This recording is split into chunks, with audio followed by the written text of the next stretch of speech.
생생하게 상생하며 YTN 라디오 생생경제. 안녕하세요. YTN 라디오 생생경제 김혜민입니다. 어제 10년 된 식당에서 밥을 먹었는데요. 벽에 이런 글이 붙어 있었습니다. 오랫동안 사랑해주신 고객님들 감사합니다. 저에게 이곳은 다정한 놀이터이자 자랑스러운 일터였습니다. 부족하고 모자란 날도 있었지만 마음을 담아 음식을 만들었기에 단골 손님들 만나는 기쁨으로 하루를 1년을 10년을 보냈습니다. 우리 사는 일은 연약하기도 하고 때로는 어찌할 수 없기도 할 터이니 서운한 마음을 다만 고마웠다는 인사로 대신하겠습니다. 정성스럽게 음식을 만들고 손님을 돌보아드린 우리 직원들, 따뜻한 눈인사 나누어 주신 허다한 손님들, 프리지어 한 다발 수줍게 건네주신 손님, 더운 여름날 시원한 커피 들고 오신 손님들, 저는 행복했습니다.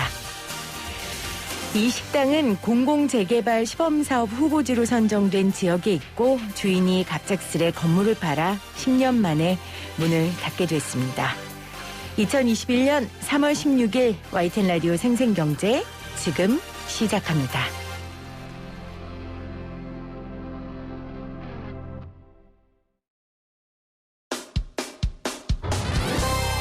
생생하게 상생하며 건강한 경제방송 YTN 라디오 생생경제. 오늘 가장 뜨거운 경제 뉴스를 제일 생생하게 전해드리는 시간입니다. 문재인 대통령은 오늘 LH 투기 의혹에 대해 국민들께 큰 심려를 끼쳐드려 송구한 마음이라고 사과했습니다. 여야는 특검과 국회의원 전수조사에 극적 합의했고 급물살을 탈 예정이고요. LH 투기 의혹 사태로 정부 주도 공공개발의 여러 지적과 또 의문들이 연이어 제기되고 있습니다. 더모아 윤태곤 정치분석실장과 이야기 나눠볼게요. 실장님 어서 오세요. 네, 안녕하세요. 자, 먼저 문 대통령의 사과 그리고 여야의 특검 합의 어떻게 보셨습니까? 예, 뭐 대통령이 사과하고 또 여야가 뜻을 모은 거는 좋은 일이죠. 좋은 일인데 세세히 뜯어보면 이게 그냥 좋다고만 할 수 있을지 잘 모르겠어요. 어떤 이유요? 두 개를 나눠보면 먼저 네. 대통령 사과 오늘 있었는데 지난 금요일에 대통령이 SNS를 통해 가지고 이제 본인 사저에 대한 공격 비판에 대해 가지고 이제 뭐 좀스럽다 이렇게 이제 강한 어조로 표현했지 않습니까? 네. 그리고 어제 월요일에는 대통령이 이제 수석 보좌관 회의에서 뭐 적폐청산을 하겠다 이렇게 말했단 말입니다. 그리고 오늘 국무회의에서 사과 이야기를 했는데 순서가 좀 바뀌었어야 되는 게 아닌가. 사과를 먼저 이야기를 하고 정부의 책임을 먼저 인정을 하고 그다음에 이제 뭐 우리의 구조적인 적폐 문제라든지 또 내 개인적 문제에 대해서 이렇게 과하게 공격하는 건 옳지 않다라고 갔으면은 훨씬 더 나았을 건데 이게 제가 생각할 때는 거꾸로예요. 1, 2, 3이 3이 1이 됐어야 되는데. 그리고 그다음 특검 합의라는 것도 모르겠습니다. 지금 이게 정말 문제를 해결하기 위해서 특검이라는 제도가 제일 효율적인 것이냐. 아니면 이게 정치적으로 여야가 이제 뭔가를 하는 것처럼 보이고 특검이라는 게 이제 되게 이제 거창해 보이니까 하는 거 아닌가. 항상 특검론이 나왔을 때 정치권에서 지금 야당이 여당일 때 그리고 지금 여당도 항상 그랬거든요. 특검 비효율적이다. 한 달이나 걸린다. 만드는 것 자체에다가. 그럼 그동안에 이제 증거인멸하고 다 그런다라는 고 이야기를 했는데 그럼 지금은 그 상황이 바뀐 것이냐. 네. 제가 되묻지 않을 수가 없어요. 알겠습니다. 문 대통령의 사과에 대해서는 뭐 좋은 일이지만 사과가 우선시 됐어야 됐다는 아쉬움을 표하셨고 또 과연 특검이 이 상황에 효율적인지에 대한 또 의문도 제기하셨어요. 오늘 윤 실장과 함께 짚어볼 이야기가 바로 LH 투기 의혹 사태와 또 정부 주도 공공개발의 문제점인데 사실 3기 신도시뿐만 아니라 1기, 2기 신도시도 투기 의혹은 계속 있지 않았습니까? 네. 자, 이렇게 공기업의 투기 행각이 자라날 수밖에 없는 토양이 있습니까? 그러니까 공기업의 투기 행각이라기보다는 공기업 직원이라든지 개발 정보를 이제 먼저 한 뭐 공직자라든지 네. 그쪽 주변 사람들이라든지 뭐 이런 사람들의 문제 아니겠습니까? 근데 이제 기본적으로 우리나라가 이제 땅이 좁고 예를 들어서 수도권에서 지금 항변하는 사람들은 그런 이야기를 하죠. 지도 펴놓고 보면은 그 다음으로 올 때는 여기 아니면 여기 정도밖에 없기 때문에 네. 목을 지키고 있었던 거다라고 하면은 또 뭐 할 말이 없는 거죠. 그러니까 투기와 투자의 이제 회색 지대가 항상 존재하는 것인데 그렇기 때문에 이제 투기의 토양이라는 근본적인 자체는 그 문제인 것 같고 그 다음에 이제 뭐 도덕성의 문제라든지 이런 것들이 있는데 자, 뭐 LH 직원들은 이런 이야기를 해요. LH가 그 준시장형 공기업이라고 하는데 네. 이 시장형 공기업 중에서는 예를 들어서 연봉이라든지 복지가 낮다. 제 생각에는 오히려 그러니까 우리가 금융권이 연봉이 높은 이유는 이런 거거든요. 뭐 일이 힘든 것도 있겠지만 딴 생각하지 마라. 유혹에 흔들리지 말라는 말아라는 것에 대한 이제 최소한의 이걸 주는 것인데 그렇다면 저는 이런 공기업들도 오히려 그 도덕적인 부분에 대해서 확 높이되 대우도 높여가지고 그런 쪽으로 갔어야 되는 게 맞지 않나. 예를 들어 저는 사람들한테 올바르게 살아야 된다. 당신이 이제 나라를 위해서 일하는데 착하게 살아야 된다라는 게 과연 그게 대중 그 일반인들한테 통할 이야기인가? 네. 그건 되게 의문스러워요. 저는. 지금 실장님은 좀 직원 개인의 관점에서 문제의 원인을 파악하셨고 구조적인 문제는 없습니까? 그렇죠. 아까 구조적인 문제가 이제 지도 펴놓고 보면은 딱딱 그럴 수밖에 없는 거. 그리고 공영 개발이라는 하는 이유가 그거지 않습니까? 네. 자, 민영 개발을 하면은 예를 들어서 이제 흔히 이제 시행이라고 하죠. 이 빈 땅에다가 이제 그림을 그려가지고 뭘 얹으면은 기하급수적으로 가치가 올라가는 거지 않습니까? 그 가치를 이제 뭐 민간 특정인이 이게 독점하는 것보다 공영을 통해 가지고 그 가치를 나눠 가지고 집도 짓고 뭐 이렇게 하자라는 거잖아요. 네. 그러면은 시장 가격하고 수용 가격에 갭이 있는 거지 않습니까? 우리가 일반인들도 집을 분양받으면 로또다라고 하는 게 뭐 예를 들어서 옆에 아파트는 10억인데 새 아파트는 7억, 새 건데 7억으로 하니까 앉아도 3억이 바로 버는 거잖아요. 네. 그러면은 경쟁이 높아지고 그 경쟁을 뭔가 우회하려는 내가 예를 들어서 1억 주고 뒷돈을 주더라도 2억은 번다라는 이런 시스템 자체가 토양인 거죠. 그 토양을 만든 거에 이제 가장 근본적인 원인은 땅이 좁고 그건 뭐 우리가 바꿀 수 없는 거니까요. 수도권 집중. 네, 수도권 집중적인 문제들 이제 이런 거고. 근데 이제 주거나 보건 이렇게 모두가 평등이라고 말하긴 그렇지만 그래도 보편적인 혜택을 받아야 하는 부분들은 그래도 공공 위주로 돌아가야 하는 거 아니냐라고 주장하는 분들도 계시잖아요. 그렇죠. 지금 그래서 두 가지 논점이 충돌을 하는 겁니다. 네. 지금 제가 뭐가 옳다 그르다라는 말씀 드리는 게 아니라 예를 들어서 경기도 이재명 지사 같은 경우에는 기본주택, 중산층까지도 이제 기본주택, 말하자면 이게 공공주택인 거죠. 공공주택을 살 수 있게 해야 된다라는 쪽이 있는 것이고, 네. 뭐 약간 보수적인 대안은 그러다가 지금 이 정부가 이렇게 이까지 되지 왔는데 않았냐. 공공개발은 주거복지, 그러니까 저소득층하고 그 부분에 집중을 하고 중산층 이상은 시장에 맡겨야 된다. 예를 들어서 강남 집값이 40억, 50억을 하는 게 그걸 왜 정부가 투여해야 되느냐. 그 자기들끼리 하게 두면 되는 거고 그 에너지를 주거복지 쪽에 쏟아야 된다. 뭐 제가 뭐가 옳다라고 말씀 못 드리겠는데 두 가지 대안이 아마 앞으로 이번 뭐 4.7 재보궐선거 코앞에 있는 것이고 대선 때도 이 부분에 대해서는 강한 논쟁이 벌어질 것 같습니다. 네. 그래서 오늘 생생경제에서는 LH 투기 의혹만이 아니라 좀 확대해서 정부 주도 공공개발의 문제점을 이야기하고 싶어서 평소에 이제 정치 분석에 아주 대가이신 윤태곤 실장님과 지금 이야기를 나누고 있어요. 자. 이참에 지난 10년간 진행된 모든 개발 사업들 다 수사해야 된다. 이런 주장도 있어요. 김진애 열린민주당 서울시장 후보는 뭐 4대강 사업 주변 델타시티 개발, 혁신도시, 세종시 뭐 다 해야 된다. 이렇게 나오고 있거든요. 이 의견은 어떻게 생각하세요? 아까 제가 특검에 대한 이야기에 대해서 실효성이 있겠냐라는 것처럼 저는 이 부분에 대해서도 매우 의문이 돼요. 정치적 이 실효성이 수사이다. 과연 있을 것이냐. 속은 시원해 보이겠지만은 그럼 그 특검이 이걸 10년 동안 뭐 어디서 어떻게까지 그리고 기준은 어떻게 지을 것이냐. 저는 뭐 모르겠습니다. 그래서 이런 이야기는. 아까 투기와 투자의 회색지대라고 하셨잖아요. 네. 사실 투기와 투자를 나눌 수 있는 그 기준부터 불분명한 이 상황에서 이 10년 전 일들까지 다 끄집어내서 조사한다는 게 현실적으로 가능하겠냐. 지금 이 말씀이신 거죠? 그렇죠. 자, 이제 지금 현재 민주당 의원들 중에 한 대여섯 명이 그 신도시 인근 지역에 뭐 본인 혹은 뭐 배우자 혹은 이제 뭐 어머니 뭐 이렇게 투자한 거 보면 다 해명들이 대동소이해요. 네. 뭐 주변에 권유해 가지고 한 것이고 뭐 땅값 상승을 기대하지는 않았던 것이고 우연히 뭐 됐던 것이고 전원주택 하려고 했던 것이고 그걸요 10년 동안 문제 있는 사람들이 다 발굴해가 그 사람들한테 물어봐도 똑같이 이야기할 겁니다. 그래서 지금 사람 중심으로 조사하지 말고 그렇죠. 토지 중심으로 네. 서류 중심으로 해라란 말 나오는 거잖아요. 그렇죠. 예. 자, 그러면 실장님 개인적으로 그래도 현실적인 거 아닌 거 떠나서요. 수사가 좀 필요하다고 느낀 개발 사업 같은 거 있습니까? 이건 좀 이상하다. 아니 그 개발 사업 위주로 이제 접근할 것이냐 아니면은 지금 뭐 LH의 이제 공직자들이 어떻게 했느냐 위주로 접근할 것이냐인데 개발 사업 위주로 해서 모르겠습니다. 3기 신도시의 뭐 토지를 뭐 다 전수 조사하자는데 저는 그거보다는 오히려 공직자 위주로 이제 일단은 여기 접근해서 외과 수술을 먼저 해놓고 그다음에 우리의 전체 시스템 문제라든지 뭐 말하자면 사회의 이제 풍토라든지 이걸 바꾸는 방향으로 가야 되는데 제가 생각할 땐 다 섞어놓고 있는 것 같아요.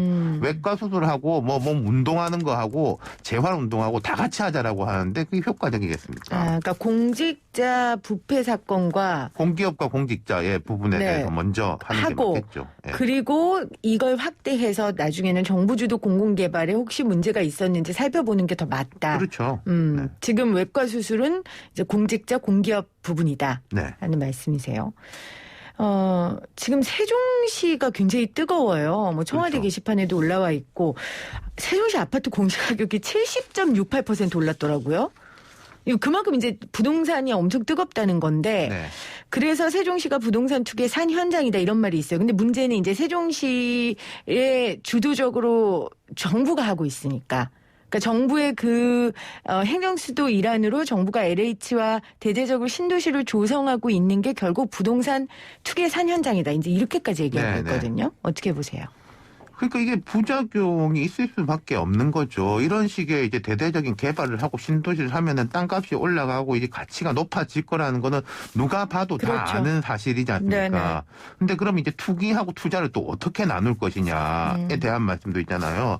지금 예를 들어서 고위공직자들 홍남기 경제부총리도 마찬가지죠. 이분들이 공무원들은 세종시에 이제 특공을 받았었어요. 특별 공급이라고 하죠. 네. 그때는 이제 집값이 이제 쌌기 때문에 받았는데 버티고 있으니까 올라갔지 않습니까? 네. 그럼 이건 투기냐? 투기 아니라고 하죠. 법적으로는 당연하게 투기가 아니죠. 근데 서울에 집 있고 이런 사람들도 공무원 신분으로 해가지고 특별 공급을 받았단 말이에요. 그럼 네. 이거는 이제 뭐 편법이냐 합법이냐. 그리고 뭐 제가 어떤 정치인지 말씀은 안 드리겠는데 서울에서 주로 활동하시던 분이 세종시로 이제 지역구를 옮기면서 세종시 집도 사고 땅도 사고 뭐 전원주택용으로 이제 샀다라고 했는데 그 이후에 이제 길이 뚫려가지고 확 올랐습니다. 그럼 이거는 뭐냐는 거죠.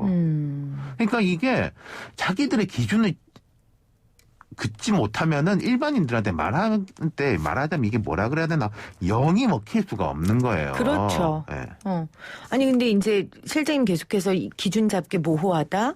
이거는 뭐 케이스 바이 케이스다 이렇게 들리는데 그래도 조사를 해야 될 거 아니에요. 그러니까 이런 거죠. 제가 제안하고 싶은 건 이런 거예요. 기준을 낮춰버리면요. 네. 되게 애매해지고 우리가 이제 기준을 낮춰가지고 뭐 다 전원 처벌해라고 하면은 당장 속은 시원하지만은 분명히 법원 가면 무죄 나올 확률이 높고요. 애매해집니다. 오히려 기준을 높이되 아주 엄벌에 명확한 처하는 거. 게 맞다라는 거죠. 그러니까 누가 봐도 명확한 기준을 가지고 그렇죠. 적발된 사람들은 엄벌에 처하는 게 네. 맞지. 기준을 낮춰버리면은 이거 엄벌에 처할 수도 없고 다 이제 흐려지거든요. 왜 나만 가지고 그러냐라고 이제 다 항변할 거 아니겠어요? 그 아주 높은 기준의 예 하나만 들어주실 수 있어요? 높은 기준의 예는 지금 예를 들어서 LH에서 그런 게 있었죠. 개발 계획을 외부로 유출한 경우에도 뭐 견책이었다. 뭐 이제 뭐 심할서를 썼다. 이런 네. 거니까 거기에 대해 가지고는 아주 강하게 처벌해야 되겠죠. 그리고 우리가 오히려 신문지사에도 이런 걸 봤는데 LH 직원이 전국에 15채 아파트를 분양받았다. 근데 심할서를 썼다. 제가 생각할 때는요. 이건 처벌하기 어렵습니다. 이 15채 아파트를 이 사람이 분양받았다라는 것은 네. 이게 미달되거나 예를 들어서 인기가 없는 지역 같은 경우에는 기존의 주택을 소유한 사람한테도 분양을 할 수 있게 하는 거잖아요. 그건 사실은 제가 해도 할 수 있는 건데 그러니까 이 사람은 뭐 나중에 내가 볼 때 이건 분명히 나아질 거다라고 베팅을 한 거니까 정보라고 볼 수는 없는 거죠. 네. 근데 그 부분하고 이건 이제 근데 우리가 이제 신문 제목만 보면은 15채 분양, 이거 대단히 나쁜 사람이네. 이거보다는 유출 부분이 훨씬 더 크게 가야 된다. 알겠어. 근본적인 문제니까요. 유출하는 문제는. 알겠습니다. 자, LH 이야기를 좀 해보죠, 그러면. LH 어떻게 해야 됩니까? 글쎄요. 정말로. 왜냐면.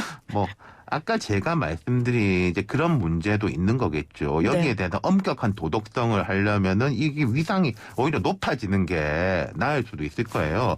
그러면 이제 김진애 후보가 이야기했다는 게 LH를 해체하고 주택청. 그럼 주택청이란 말은 공무원 시키자는 거잖아요. 정부 기관으로 만들자는 거잖아요. 근데 그건 잘 모르겠습니다. 제가 생각할 때는. 그건 이제 이런 대안도 있고 이런 대안도 있을 수 있는 건데 제가 오늘 지속적으로 말씀드리고 싶은 건요. 당장에 속 시원하게 보이는 거하고 실제로 이게 효율적인 거하고는 좀 다른 거거든요. 그럼 이 주택장이 효율적일 것인지 거기에 대해서 생각을 해봐야 되는 거겠죠. 그러니까 여러 번 강조하시는 건 당장 속 시원한 얘기는 누구나 할 수 있고. 그렇죠. 그러니까 정말 실질적으로 일단 외과 수술할 수 있는 처방 내리시고 그 다음에는 근본적으로 건강하게 만들 수 있는 풍토를 만드는 게 지금 정치권이 할 네. 일인데 말씀하셨듯이 지금 재보궐선거 앞두고 있고 대선도 코앞이고 하다 보니까 좀 그렇게 안 되고 있는 것 같아서 안타까우신 것 같아요. 법이 이제 30몇 개가 지금 나와 관련 한 법이. 일주일 사이에 쏟아지고 있다 그러거든요. 네. 그게 이제 다 들여다보지는 제가 않았지만은 다 대동소이한 법들도 많고 그럴 거예요. 지금 3941님은 국회의원들 전수조사하자고 여야가 난리인데 그럼 투기 국회의원 나오면 그 사람 어떻게 할 건데요? 배지 반납할 거예요? 결과의 처리를 먼저 정해놓고 조사를 해야죠. 웃기는 국회의원들이네요. 아니 그러니까 아까 제가 말씀드린 게 네. 투기라는 게 무엇이냐. 예를 들어서 전수조사를 하기 전에는요. 저는 이래야 된다고 생각합니다. 이러한 경우에 대해 가지고는 이런 정치적 책임을 묻겠다는 걸 정하고 전수조사를 해야죠. 조사를 하는데 지금 다 나오잖아요. 아까 제가 대여섯 명 말씀드렸고 세종시에 이제 국회의원 홍성국 의원 같은 경우에 이제 땅이 이제 되게 많다라고 하니까 아니 여기는 수백 년째 우리 집안이 살고 있는 곳이래 가지고 물려받은 땅이다. 제가 봐도 그런 건 투기라고 말할 수는 없는 거죠. 근데 그거를 사전에 그 조건을 그어 놔야지 다 나온 다음에 하나하나 무슨 심사를 해가지고 이건 우리 편이니까 봐주고 너네 편이니까 안 하고 그럴 겁니까? 우리 3941님 우리 애청자 수준이 이 정도입니다. 네, 좋은 문자 감사하고요. 5278님은 윤태곤 실장님 말씀 집 없이 살아도 속이 후련해집니다. 라고 또 문자를 보내주셨어요. LH 문제만으로 사실 지금 열이 받는데 최근 3년간 주식 투자로 징계, 경고 주의받은 금감원 직원이 121명으로 밝혀졌어요. 이거 이러면 안 되는 거 아니에요? 금감원 직원이? 안 되죠. 그럼 이거 어떻게 해요? 해외 같은 경우에는 내부자 거래에 대한 제재도 상당히 강력한데 우리는 없잖아요. 우리도 제재가 없지는 않은데 네. 솜방망이 처벌이다 이런 것들이 있는 거죠. 이거는 그러니까 제 생각에 아까 제가 말씀드린 대로 이 금감원은 제가 이제 자세하게 들여다보지 못했는데 오히려 기준을 높이고 엄벌해체한 게 여기에도 적용이 돼야 된다고 생각해요. 네. 여기뿐이겠습니까? 우리나라에 법이 없어서 안 되는 건 아니죠. 법이 있는데도 제대로 집행이 안 되거나 아니면 솜방망이 처벌인 경우가 너무 많아서 지금 같은 인질이 계속 반복되고 그리고 있는데요. 이제 이런 부분도 있는 것 같아요. 과거하고 현재 차이는 과거는 깨끗했냐, 과거 깨끗했겠습니까만은 과거는 소수가 이렇게 뭘 했다면은 지금은 다수가 뛰어드는 거죠. 정말로 문제죠. 요직에 있는 몇 명이 했다라고 한다면은 이제 일반 직원들까지도 그게 다 확산되고 있다. 이런 차이는 큰 것 같아요. 또 토지 같은 경우에는 이제 지역구 의원이나 수도권 지방자치단체장들이 좀 많이 속해 있잖아요. 그렇죠. 그러니까 토지라는 그 특성상. 그래서 이게 진짜 정치적으로 논쟁 때문에 조사가 잘 안 될 가능성이 더 클 것 같아요. 그러니까 아까 제가 말씀드린 기준을 짓는 수밖에 없어요. 지금 이제 이해충돌 방지법에 대한 이제 논의가 되는데 저는 네. 이해충돌 방지법도요. 너무 광범위하게 걸어버리면은 그게 사문화가 될 겁니다. 이것도 안 되고 저것도 안 되고 저것도 안 되는 식으로 하면은 예를 들어서 이게 길에서 차가 아무도 안 오는 데다가 이제 횡단보도를 안 그어 놓으면은 사람들이 막 지나가잖아요. 네. 그러면서 이제 지나가지 말라고 하면은 안 지키는 것처럼 지킬 수 있는 법을 만들고 맞아요. 처벌 조항을 높이는 게 맞죠. 저도 다이어트 할 때 있잖아요. 한 달 계획 짜면 안 되더라고요. 오늘 하루. 그렇죠. 오늘 하루 한 끼를 굶겠다 이러면 되거든요. 네. 그러니까 실천 가능한 목표를 세우는 게 중요한데 이거 역시 마찬가지인 것 같아요. 자, 그러면 어찌됐든 매듭은 이제 정치권에서 풀어야 되고 공은 정치권으로 넘어갔는데 마지막으로 좀 정치 분석하시는 분으로서 정리를 해 주시죠. 이 문제 여도 야도 둘 다 살려면 이거 어떻게 해야 됩니까? 제가 어제도 이제 어떤 이제 여당 의원하고 이야기를 했는데 나눠도 이야기를 했어요. 4월 7일까지도 어쩔 수 없을 것 같다. 이 여파가. 이런 식으로 뭐 세게 이야기하고 특검하고 전수조사하고. 근데 4월 7일 이후에는 정말로 여야가 뭘 좀 해가지고 할 수 있도록. 근데 그걸 그럼 준비는 미리 하면 되는 거 아니냐. 준비를 해가지고 4월 7일 이후에는 좀 서로 같이 할 수 있도록 만들어 보자라고 말씀드렸어요.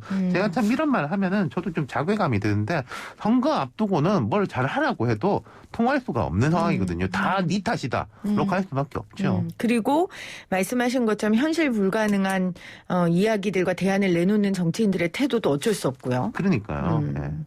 알겠습니다. 이 LH 특유의혹 같은 경우에는 뭐 공직자들의 문제 그리고 정부 주도의 공공개발의 문제가 얽혀 있어서 정치적 해석이 좀 필요한 부분이라 오늘 더모아 윤태권 정치분석실장과 함께 이야기 나눠봤습니다. 실장님 오늘 고맙습니다. 감사합니다.